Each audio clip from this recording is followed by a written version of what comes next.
YouTube again. Today we're going to be covering a photo tutorial that's a bit more advanced, or at least should be maybe a bit more interesting. To do this, I've actually taken one of the photos from a shoot that's not an Operation Awesome shoot, but I'll ask permission after I've recorded this and hopefully she'll be fine with it. This is Soletta of the Sarah Para and her fabulous quill outfit. I've already made a start on masking her from the background, but I'll go over doing that again just in case you've skipped straight to this video instead. Basically, I want to replace the background here with something a bit more interesting, a bit more in-fitting with Guardians of the Galaxy. So I'm just using the lasso tool, having used the quick select to get a vague shape. I'm using the lasso tool just to refine that shape and get everything just selected, and then we're going to mask that onto another layer. Like I say, you can use the magic wand tool instead, but as you can see that tends to leave a bit of a residue and that irks me, so I prefer to use just the lasso and the quick select, because you end up spending so much time with the lasso trying to get rid of the little bits that the magic wand tool doesn't pick up. Some people I know do just do this entirely with the lasso tool, but I don't have steady enough hands for that. I will say, just to in the interests of transparency, I am using Wacom tablet. It's entirely possible to do this with the mouse, and I have done it with the mouse in the past, and I know people who do regularly do it with the mouse in the past, but I prefer to use a tablet for this aspect at least, just because it makes my lines smoother. And yes, one thing I will say, main problem areas that you have to be aware of with this is wherever the wrinkles of clothing are. I'm actually quite surprised I have not had issues with the crotch, because I think this is the first one I've had where I haven't had to completely redo that area. But there we are. There is Quill showing us his moves. So we're going to go on the Refine Edge tool. You can see that I didn't select the hair again. So what we're going to do is we're just going to up the radius a little, just to add a little bit of a blur, because it's basically a way to get him to better blend in with the new background and look less like he's been splatted straight on it, cut out and pasted. It's a better way to make him look like he's part. So we're going to up the radius a little bit, add a smart radius, decontaminate the colours to a new layer, and then we're going to change to an overlay, and we're going to use the brush tool. I'm going to zoom in for this. I'm using a lot of keyboard shortcuts just to get a better feel. I prefer to do this part on overlay just because it means I can better see where I'm drawing, because when I do it on the black or the white I can't see, and if I do it with the marching ants I can't get a good grasp of what it comes out like afterwards. There we go. One thing I will say with Quill is I actually tend to get rid of the refinements on things like the gun barrel, because you want those to be sharp,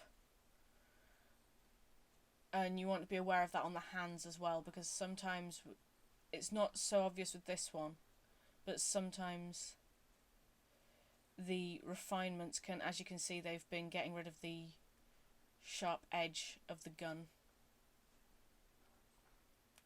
So, okay, and there we have Quill. So what I think I'm going to put behind him is just an explosion. And please forgive me for the very, very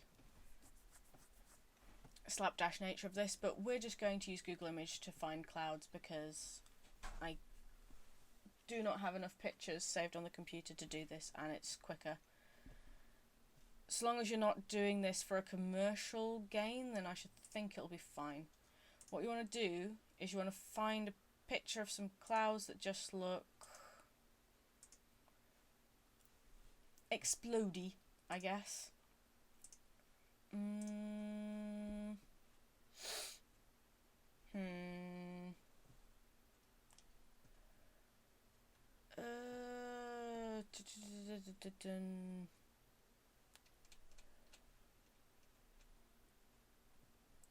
Let's go with, yeah, let's just go with this one. So I'm gonna copy that image, then on Photoshop I'm just going to paste it behind the background there, Control T, and then link it there just to get it the right shape, and then we're just going to click and drag it out. I'm going to put the background back on because I want the explosion to be still on the steps to some extent. Oh, that was wrong. Oh well. We're just going to reel it back a bit so it gets there. Then there. Okay. I'm just going to get the rubber, the eraser tool, put it on a very soft brush, and we're just going to get rid of the edges a little bit, just to, actually I'm going to pull it down a little bit.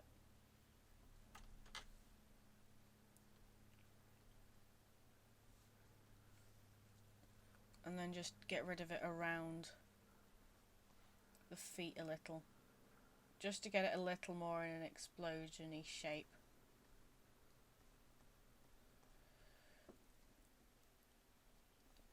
Then what we're going to do is we're going to go on to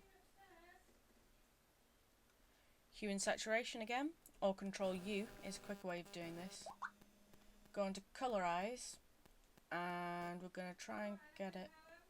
No, I'm good! Sorry about that. We're going to get this onto a sort of an orangey hue. That's good. It's probably not going to stay this colour, but I'm going to do this for now because it will give me an idea of what I want. Next we're going to get another one that's a little more puffy. So,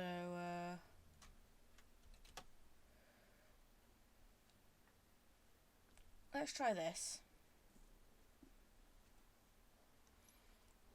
And we're going to copy that.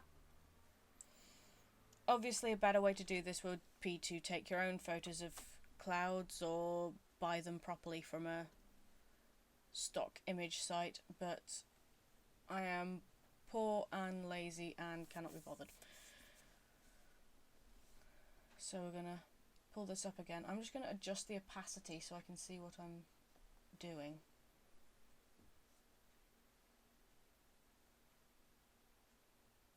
There. And then we're going to again get the eraser tool, rub it out. We want to get rid of this harsh line, partly at least. And then what we're going to do is we're also going to Control U. I imagine on a Mac this would probably be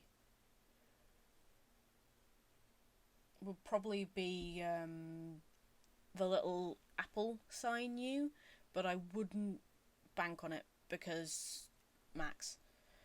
We're just going to get it back to that same sort of hue again, okay? And then turn it to overlay. You can see we're already beginning to get a bit of an explosion effect there. But I don't think it's quite enough. Where were we? Explosions. So as you can see, the overlay's made this all. But I think we could use more. We always need more.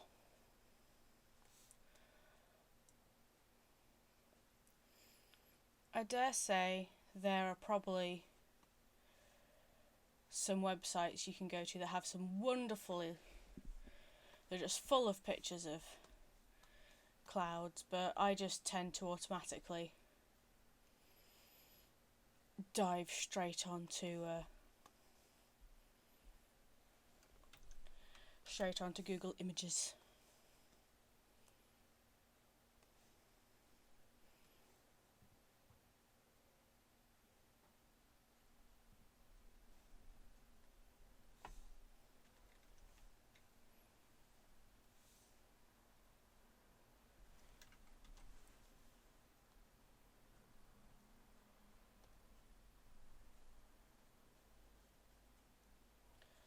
So yeah, this is... I will fully admit this part is always a little dull, because I like to get at least 4 layers in an explosion and get a different sort of textures of clouds in each one. And there's going to be one more thing that I'm going to add, but I'll show you that in a minute. Last one. Paste. Control T. Link. Stretch.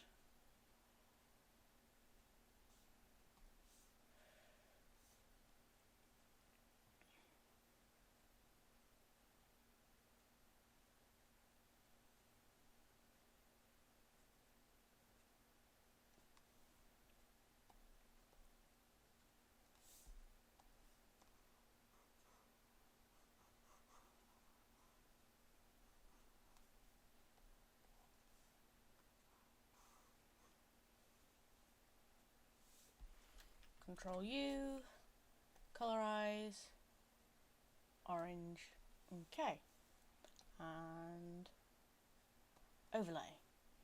So you can see we've got a very nice Michael Bay-ish explosion going on here. But what I want to do is I want to make it a little more of a sci-fi explosion, you know? This looks very Michael Bay. So what we're going to do is we're going to go back onto colorize, and we're just going to adjust it. And we can adjust the various layers just to make this look a little more of an interesting explosion. And what you want to do is you just want to just tweak it as you like it. Obviously if you're doing something where a more traditional explosion will work, then you just stick it all as orange, and as you saw, that'll do. I think I'm gonna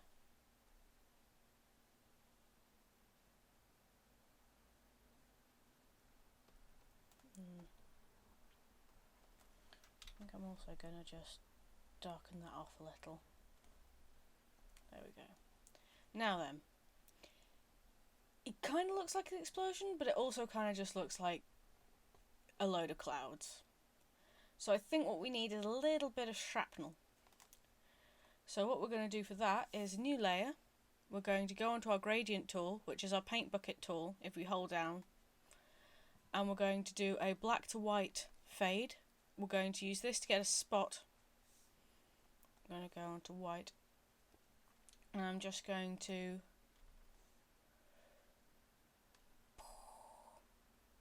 out from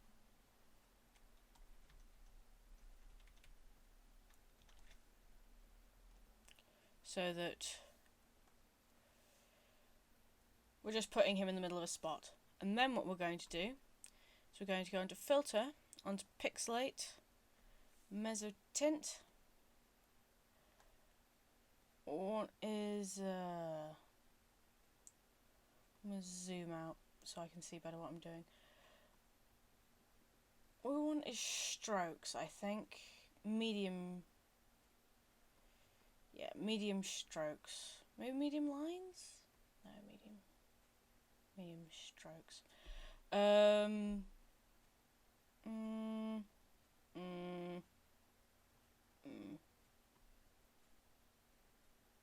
Yes, medium strokes.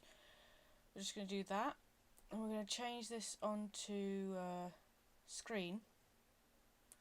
And obviously this still doesn't look properly like shrapnel. what we're going to do is we're going to go on to filter again. This time we're going to go on to blur and radial blur. One of the positives of this being in pretty much the center of the image is we're not going to have to adjust this, but we can pull this around and make the center wherever we want it, but I think that's about right. We want to make it into a zoom. Zoom a little more. Okay, and then just let that, and you can see we've got a little more of a explosion effect going on. Now I'm also going to just take this background and adjust the hue just a little bit.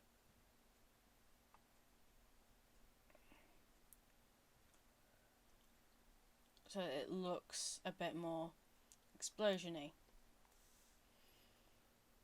But there we have Peter Quill on an explosion, looking glorious, like he's just stepped out of a Renaissance painting or something, since that's what these clouds actually do look like, but still. If I wanted to, I could, on this layer, just... not with that brush. I could just use...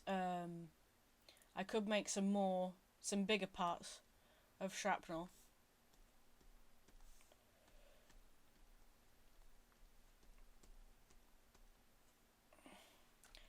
But I think that it looks fine as it is, to be honest. I could also, if I wanted to, go on to colorize again and just change the hue, which I think I might do actually. I might just turn it a little bit more orangey, yes.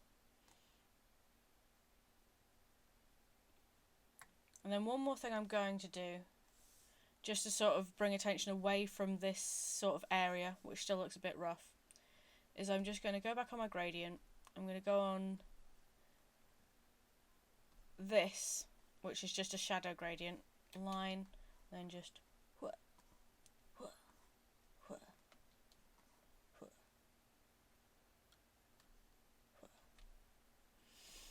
now, of course, I could accomplish that with a crop, but I find that this just sort of frames the image without making it look small. And sometimes, depending on what you want in the image for as well, if you crop it to a funny size, it will look weird when you upload it, especially if you're uploading it onto, say, Facebook or something, where it's very much styled around images being a set photo size. But yeah, that's how to make Peter Quill look like he's been in an explosion. We could, of course, if we wanted to, do a little more adjusting on, not levels, a little more adjusting on him, just bring the contrast up a little bit, bring the brightness up a little bit.